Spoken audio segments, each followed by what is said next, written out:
we have someone who's no stranger to the community with us, Mr. Keith Daniel Saunders Sr. Give him a hand. And he is the author of a new book entitled Roosevelt to the Hamptons, The War on Both Sides. And it's in black and white. You can read on the line, Mr. Coltrane, you can read it between the lines, right? So I'm going to, can we get this mic for Mr. Saunders, this one? We're going to have him introduce himself for those who don't know him and explain to us what inspired this book. Good evening, everybody. Good evening. I know you got better energy than that. I'm back home. Good evening, everybody. Good evening. It is an honor and a privilege to be back in this building. We served through the Saunders Omnipresent Network, Inspiring America's Youth, aka SONIA, right here in the gym for 18 years straight. 18 years. And this community means a lot to me because I grew up in Roosevelt. I like to say that was my mother's home because I had no choice, but I chose to live here in North Babylon. This was the first place I ever bought a home, right on 26 Pitcher Street. And one of my first neighbors is sitting in the front, Gary Granger. And the irony of it is, he is from Roosevelt. And across the street from me was Dennis, and guess what? He lived in Roosevelt. So it was a real homecoming. So what inspired me to write this book is coming from a very segregated community. I grew up in the 70s. Roosevelt was predominantly black when I was growing up. When my cousins were going through there, it was mixed. And just watching the experience of a beautiful neighborhood with my neighbors across the street was a veterinarian. The neighbor across from me had in-ground pools. So it was a well-to-do community that was thriving. And I tell stories about that experience that also shift when crack hit, how it devastated the community and was never able to recover. So I chronicle my career in education also. I'm the principal of Roosevelt High School in Nassau County. So I also chronicle that journey of the fight to elevate in a position as an African-American male who was over 6 feet tall and bald-headed and a deep voice.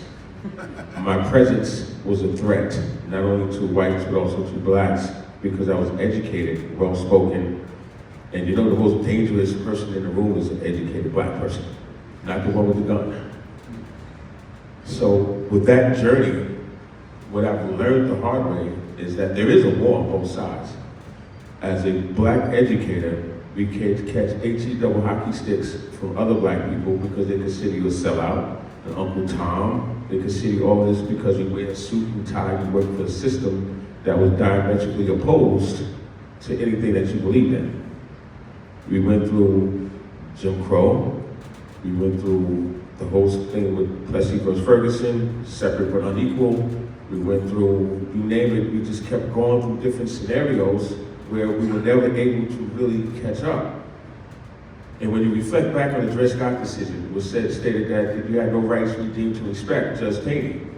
So when you look at the history of our people and the struggles, and I'm fortunate to be a 70s baby coming off the Black Power movement, and my mom was really conscious. So I was able to look at things from a different lens and be able to analyze those things because I understood why my community was looking at me a certain kind of way because men were absent, fathers were absent. So when you come to school and you see a black man well-dressed, that's what you don't have at home. So I would catch a lot of heat from African-American students until they got to know me and then show love and affection because of the consistency of the care. And then on the other side, when you work in white districts, it's automatically that you're a DEI hire, that you're unqualified, that you knew somebody to get here. In essence, my grades were better than yours. I have the same degrees that you have. I've elevated myself. But the perception is that you took a job away from somebody that was white. So when you deal with that war on both sides, it comes to the reality of you're stuck in the middle. As W.E.B. Du Bois would say, you have a double consciousness. You see things from the perspective of the oppressor. You look at yourself through the lens of the oppressor instead of the lens of kings and queens that you naturally would like to be. So when you look at the perspective of that, it's a powerful metaphor. When you look at the cover, you see Long Island separated. But if anybody know this symbol? Yin and yang. Opposites. Alpha and Omega, beginning and ending. But the main emphasis of the story is about overcoming obstacles. And we're going to get into some of that now.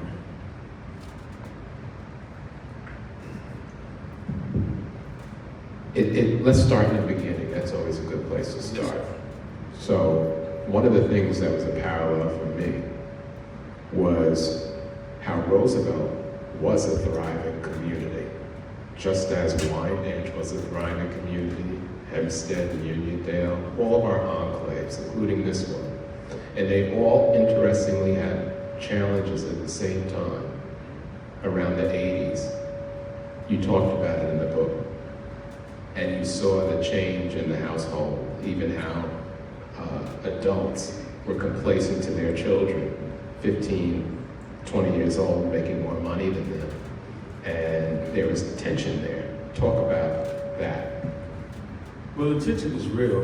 When you are in a community such as Roosevelt, Wyandanch, you say Hempstead, Baldwin, areas that were predominantly African American, and once upon a time was affluent, and a lot of the people were civil servants. When Grumman shut down, everybody remember Grumman? That was a major impact on families. So when you have women in single-parent households who are struggling, and now you have a 13, 14, 15-year-old kid that I was around, they get to introduce this thing called crack. And now they realize just from carrying a package from here to there that the dealer might give you $100. That's more than your mother made in a day. And now in your mindset, you want to be a provider to help your family. And in that process, you're not realizing the damage that you're causing for generations to follow. But now the money is coming in. Now you're able to buy your own clothing. Now you're able to buy your siblings' clothing. Guess what? Now you're able to buy food to put in the refrigerator, and a lot of parents start to look the other way, not question because of the financial situation. And then they become complicit by not addressing it. And the next thing you know, my peer group started going to jail on a regular basis. And that was the impact from poverty, the impact from fatherless homes, the impact from an educational system that was in dire straits. Roosevelt School District was the first school district ever in the history of New York to be taken over by New York State. And it wasn't by accident. The graduation rate was low, the violence was high, teacher turnover was high, administration turnover was high. So when you deal with those issues, it creates a culture, and now businesses are leaving. When I was growing up in Roosevelt, we had a roller skating rink, no longer there. Movie theater, no longer there. Multiple grocery stores, guess what? No longer there. And then they start bringing these businesses where they get tax write-offs, and you're able to stay there for X number of years without paying taxes. And once that lease is up after 15 years, they leave. They de-invest. So now, what opportunities do you have for high school kids to work in the community? When I was a kid, stationery store was black-owned. Mr. Curtis store across the street from Washington Rose was black-owned. The Carver Federal Bank was a black bank, and everything was predominantly black-owned because of segregation. And I have a controversial viewpoint that sometimes I feel that we strive more when we segregate because we had to do for ourselves. You're gonna lead me with that. I gotta follow up with that. I could do it. So Nassau Community College was a part of your story, and oftentimes people categorize it as the 13th grade. Very high tech. Right, but you had some very impactful experiences at Nassau Community College that shaped your viewpoint, shaped who you were. There may be someone who's considering going to Suffolk Community or Nassau Community, and they're hearing in their ear that, you don't want to do that, that's the 13th grade. Talk about how it worked out for you, how it provided a path to Stony Brook, and other things that you did in life. National Community College was probably the best decision I've ever made in my life in my early stages of my development. Growing up, I didn't go to Roosevelt High School because my mother had no faith in the Roosevelt system. She sacrificed for me to go to what is called Kellenberg Memorial High School now, formerly Maria Regina, formerly St. Agnes, now Kellenberg. Her sacrifice opened doors for me to be in an environment that was, for the first time in my life, multicultural. And then that's when I realized that from being a career CD student, that there's Caucasian students in my class were copying off my paper. So I'm like, wait a minute, I'm just as smart as they are. And that motivated me to excel. But then that light bulb didn't go off till like junior, senior year. So therefore, I didn't apply to any schools because my mother didn't have the money for that. I applied to one school in Maryland because my godmother lived in Maryland. I don't recommend you doing that. I recommend you doing your research before you apply. But that's where I was at, immature. Make a long story short, I ended up going to National Community College, which was literally across the street from my high school. And it was known as Turnpike Tech, 13th grade, all the negative superlatives because of the proximity to where you are. If you notice, people never respect the local schools because they're local. But then I realized that a lot of students that were there were not from Nassau County. They were from the tri-state. And they were excelling. So fast forward the story, I never had a father. The first black male professor, black male teacher I ever had was at Nassau Community College. It took me 12 years to be taught by African American men. Professor Wise, anybody ever had Professor Wise? Then we had Professor Ken Jenkins. He's the one that changed my life. I wanted to be a basketball player and have tendonitis in both leagues. Thus, I wanted to be around, do physical therapy, at least I'd be around athletes. Then from being in his class and starting to learn about my own history, my own culture, it opened a fire in me that was still burning to this day to learn and to be able to teach. So I shifted the thought process from being a physical therapist or an accountant. I wanted to teach. I wanted to have an impact on the next generation that he had on me. When I read Souls of Black Folks Up from Slavery, I'm like, I was angry because why haven't I learned any of this from pre-K to 12th grade? Why? Only thing I could learn was Harriet Tubman, Martin Luther King, and slavery. And when you start to learn about the cultural history, it's empowering to realize what your ancestors has contributed to the world and also to the United States. So if I didn't go to Nassau, I would never met Professor Jenkins. And then that opened the door for me. My grades started to increase because I started to like school because I was connected to what I was learning. And that connection transferred to other subject areas. So I went from a career C student to a B student. And by the time I got to graduate school, I became an A student. And so that motivation was key. And quiet as it's kept, if you go to Nassau Community College, especially Nassau, all your credits transfer to another school, to a 4-year school. So you spend a little bit of money to go to Nassau to save that, to get your liberal arts, get all your liberal arts credits out of the way. Then when you go to your next school, you can just focus on the major.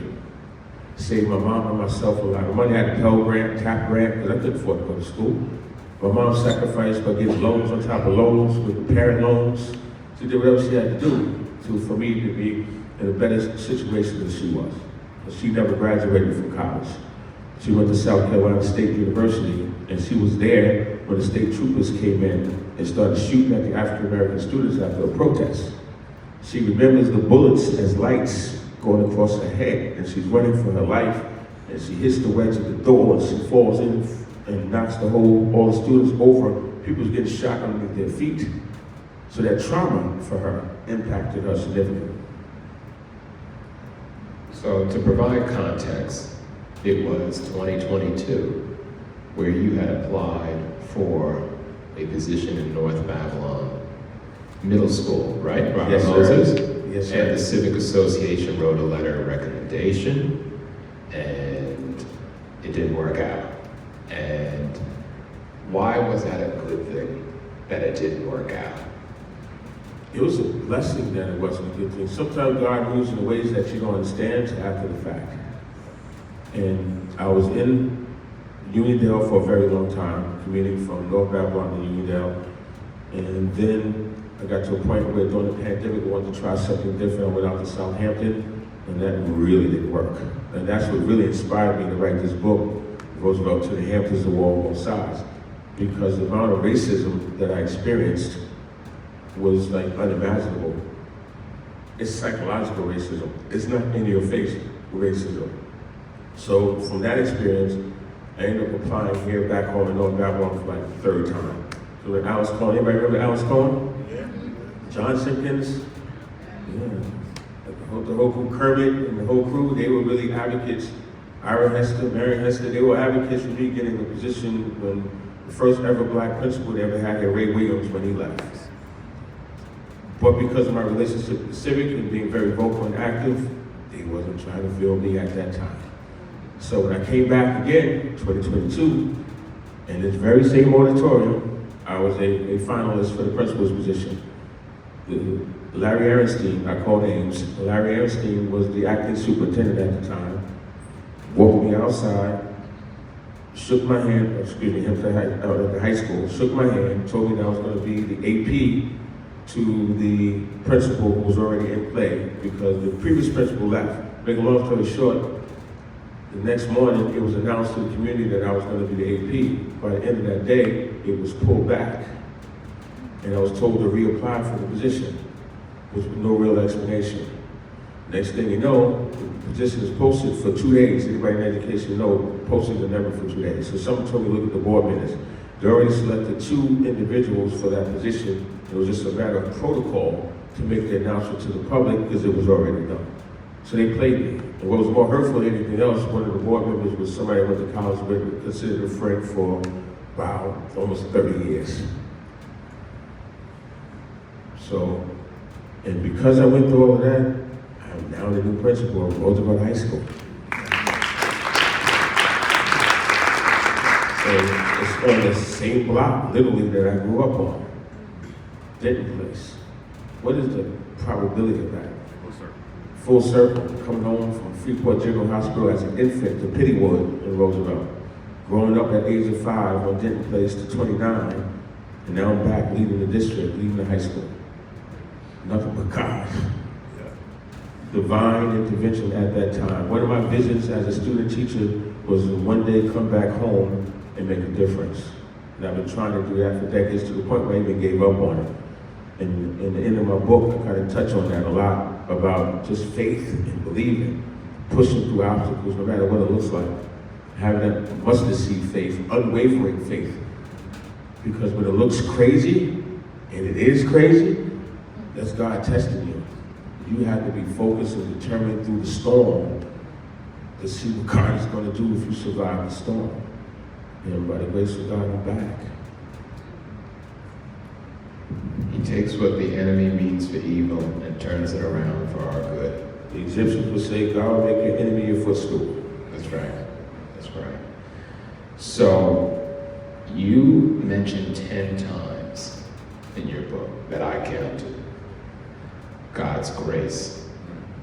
In your early years, it was driving people to who you thought was their girlfriend's house, and it turned out to be the dealer's house. That's correct. And they were using your car. In your latter years, well, you tell your story. You start with that in your younger years, and then your wife and about trauma. Right. Sometimes you have good intentions, and it always backfires. When I was really a straight-laced athlete, didn't get the best grades, but I was an athlete, respected in the neighborhood, and I was running with a bunch of brothers that I knew from elementary school who got into that life, and we cracked. I don't call myself the savior, trying to help them and free them from that, and they knew I used to run away to customers. There was no shame in my game. I never got beat up for it because of the level of respect that I had. And someone would sell to their parents, which I didn't understand. Make a long story short, I would take them to Freeport projects, and there was a young lady named Vanessa. And Vanessa was, they said, we're gonna see this girl, we gotta go see this girl. They never introduced me to this girl. Until one day, one of the brothers said, you stupid MF, we're going to pick up our package. What do you mean package? I'm naive, I'm young. We go to her to pick up the drugs, man. You were transporting kilos back and forth. And again, that's God's grace. I was never pulled over, never arrested for it. But those brothers kept going in and out of jail. Never got it together. But I was covered by the grace of God. And ironically, they respect me to this day because I tried to do something for them. We were peers. The street name they gave me was the Wizard. So I was the Wizard. And they still call me Wiz to this day because of the respect that they have for me trying to get them on the right path. And that wasn't my responsibility. I was the same age they were. We were 16, 17, 18 years old.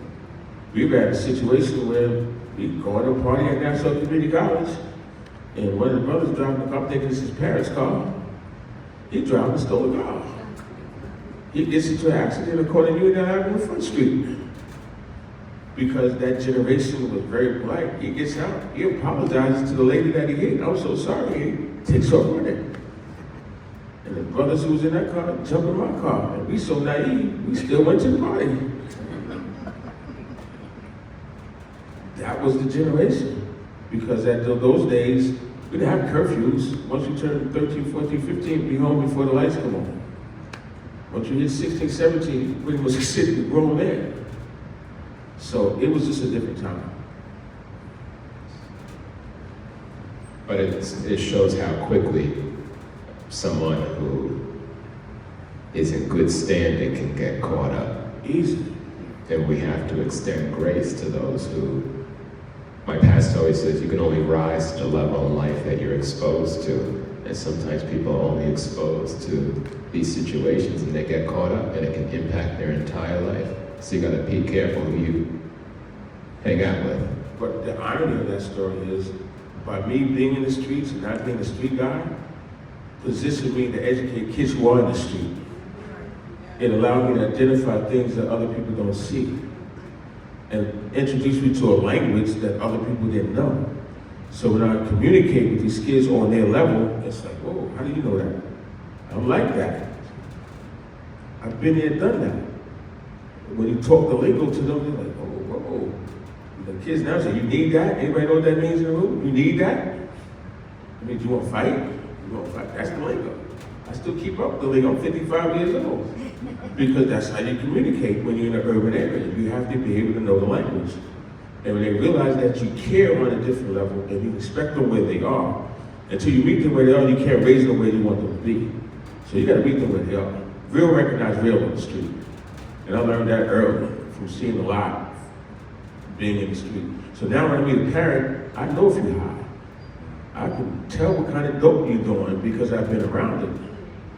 So you put you in a situation, it's like, okay, now I understand what you're going through as a kid because you got to go home to that. So I have a level of empathy that others may not have because I've been around it and I've seen the impact that it has on families.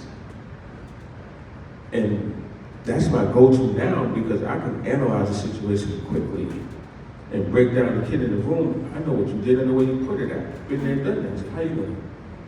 Been there, done that. Before we come home to North Babylon, there are people who are fairly new here, and then there are people who have been here 60, 70 years in this room. Talk about how the epidemic of crack cocaine started in Roosevelt. You didn't go that deep when in the beginning. For a reason, it was good. I teed it up that way. If you ever watch Snowfall, anybody watch Snowfall in the room? Yeah. It breaks down Oliver North, who was a military general, the United States and CIA funded the whole Contra War by pushing drugs into the black community. Freeway Ricky Ross in California was one of the others, and it just transferred all through the community by design, not by accident. So we did with redlining, gentrification, the whole de-investment of businesses. It creates a vacuum to lower your retail property so investors can come in and buy low and sell high. Let's call it what it is.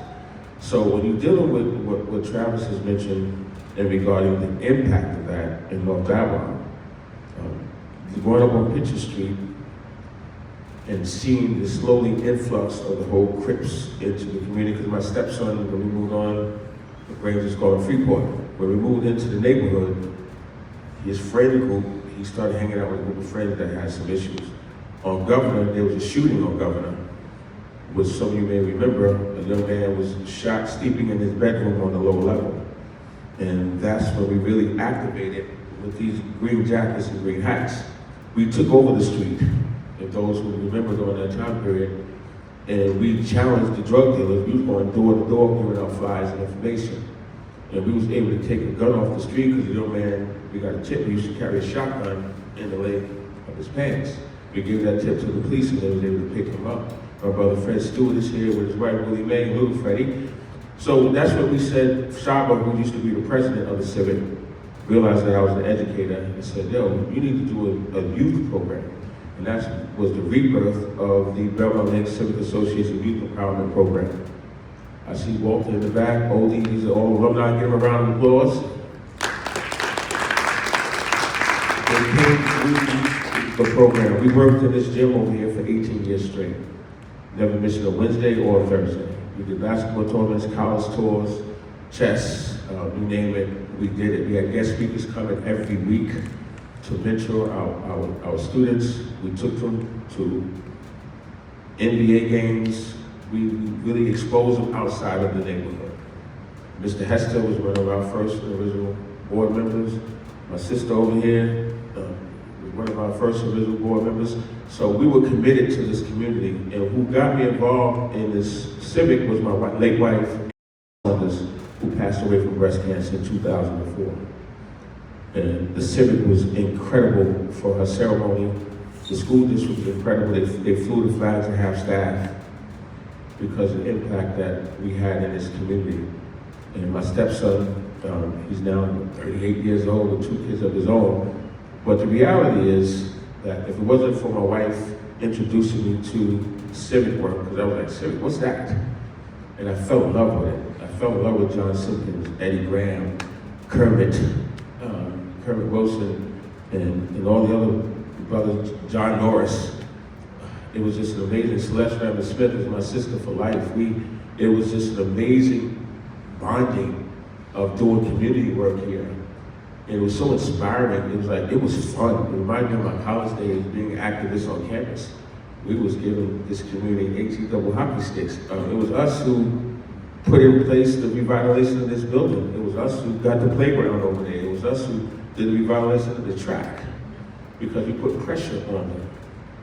Eddie Graham, when he was the president, he was really going extra hard. John Simpkins, I was hoping to see him tonight. I used to call him Revolution John.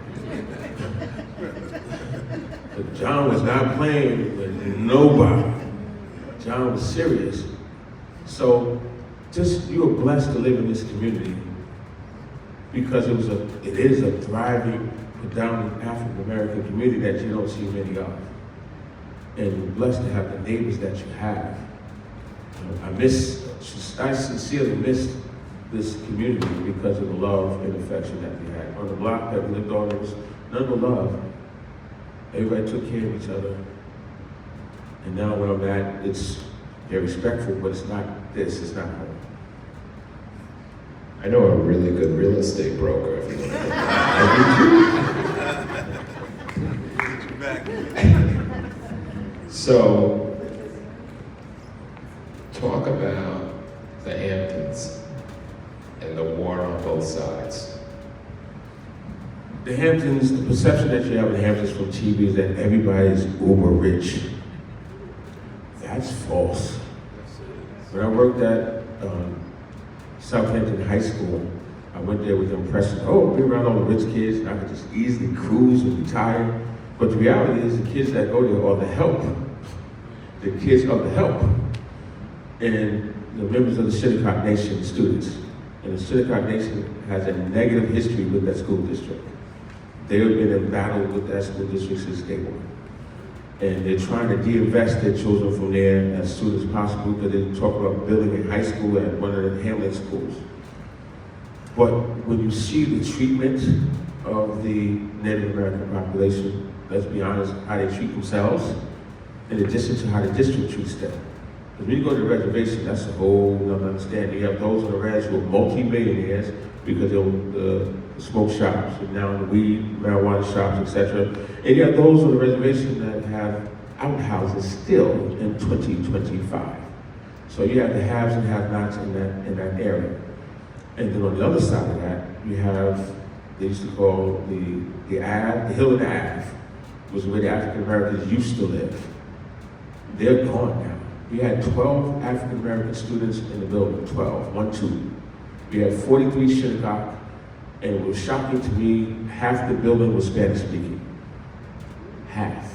And the other half was white from an area that was very racist and openly racist.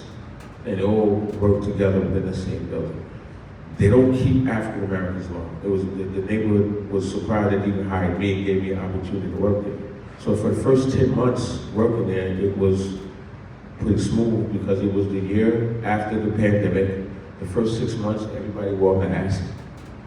And then I realized the traffic. Anybody ever been to the Hamptons in the summertime? Sure. It can take you 2.5 to 3 hours from here to go to the Hamptons. So I said, well, this is not what I signed up for, so let me interview for something closer to home. So I interviewed at Central Islip, and they did me dirty because it was a 15-minute screening. You don't have a screening leads to an interview.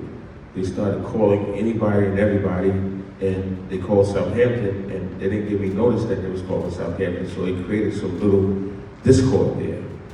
But we worked it out, everything was fine. The next thing you know, they told me the union's gonna be mad at you because you accepted the interview. The teacher's gonna push back. So this is June, the school year is over in 3 weeks. And boy, did they push back. They put out a survey on the high school, it identified me by name, it identified the dean, who was Puerto Rican, tall, and brown skin by name. It identified the head of custodian, who was an African-American male, and also identified the head of security, who was an African-American male. It exonerated the principal for any wrongdoing with everything that was wrong with the building because of the 4 minorities. 4. Make a long story short, we get to August, finishing the Regents exam, I get called in the office, they tell me your services are no longer needed. We're gonna pay you until October 21st. But my evaluation was excellent from the superintendent. So how can I have an excellent evaluation from the boss that all of a sudden don't know what I'm doing? But then God's timing, I went through a lot, but look at where I'm at now, back home.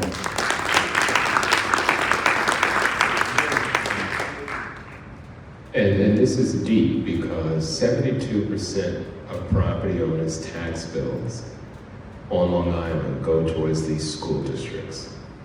So not only is it important to be involved in a civic organization that advocates on your behalf, but we need to be in these boardrooms where the last 10 that we've attended, no more than 5 residents of North Babylon are there at a board meeting. So they feel comfortable making these types of decisions because they're not being held accountable by the taxpayers who send 72% of their bill to the district.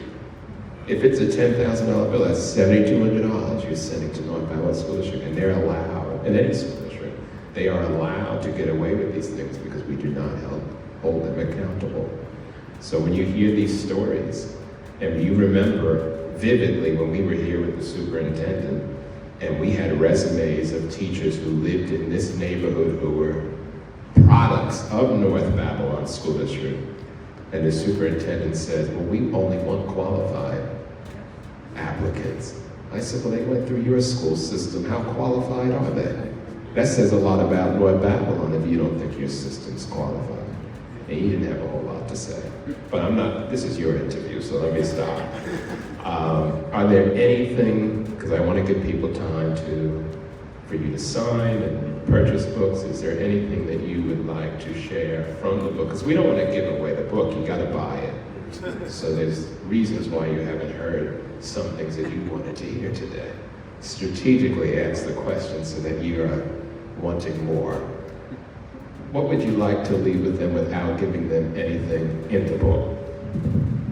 As an educator, if you have children or grandchildren, Just because they get to high school, they need you more in high school than they did in middle school or elementary school.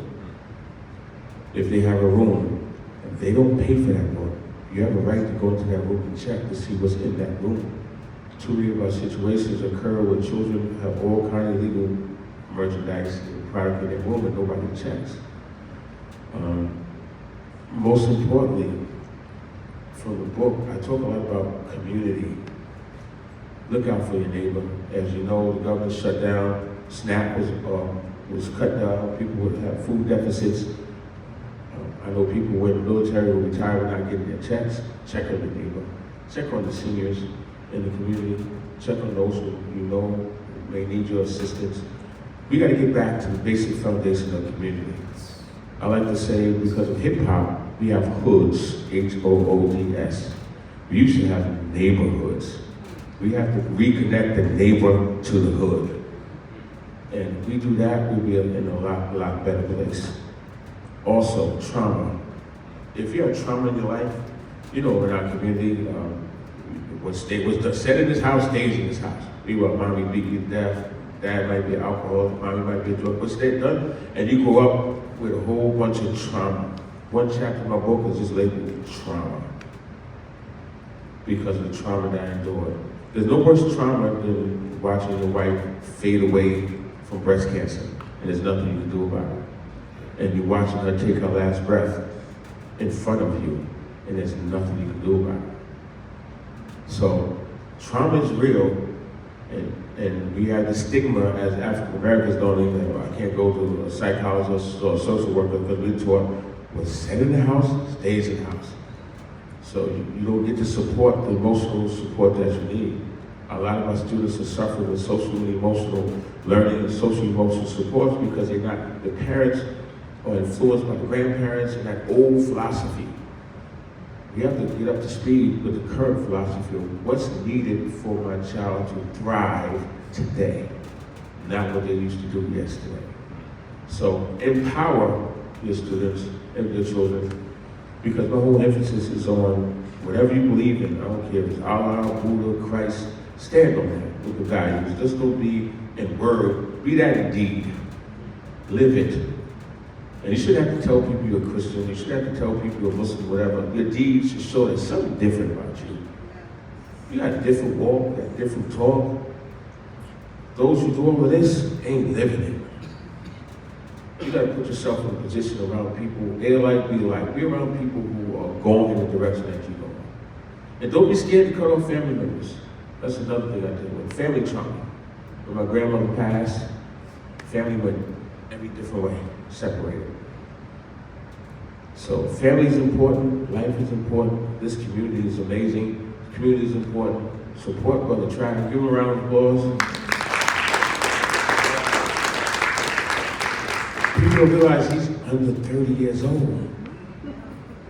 He's going to be the next governor, mayor, something. Amen. Real talk.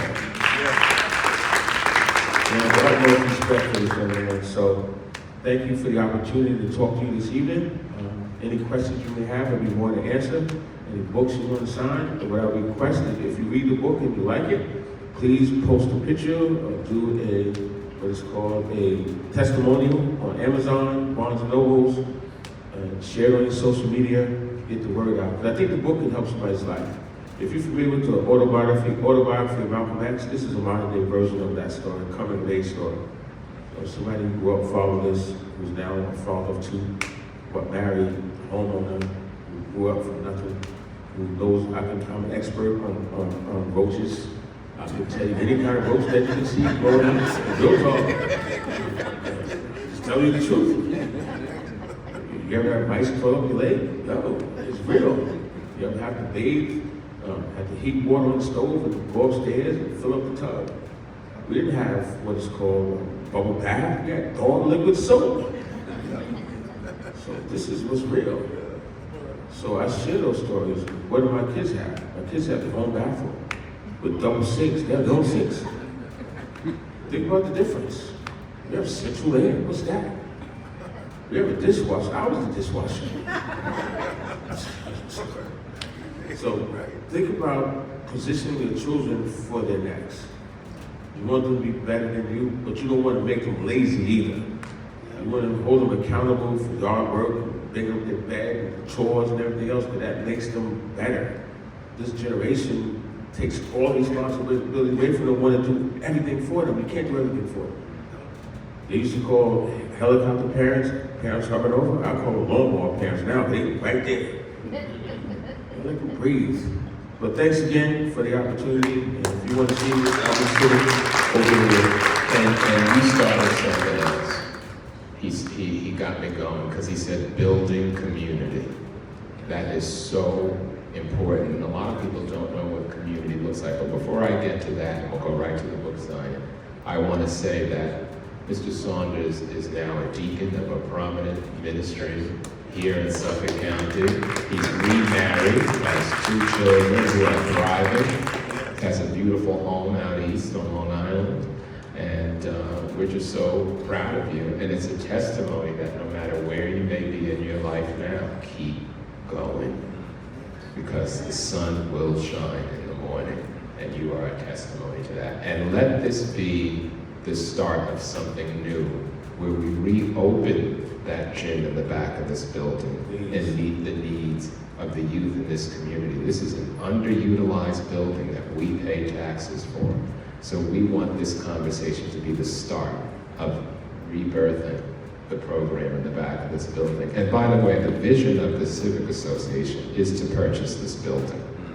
If you want to see what a community looks like, last week I had a closing in Flushing, Queens, and I could not read anything on the buildings in Flushing, Queens, because Flushing, Queens is catering to the community in Flushing, Queens.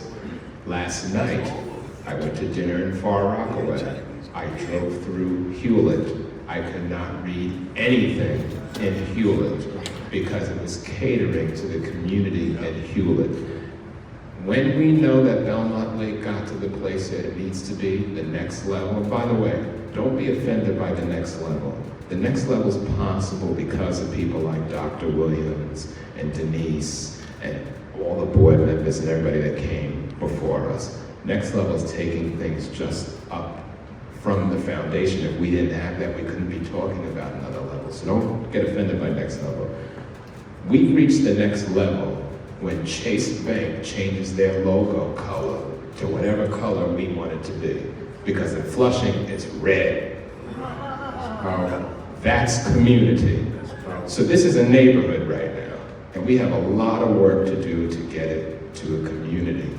And I wake up every morning excited to work alongside you to get it to a community.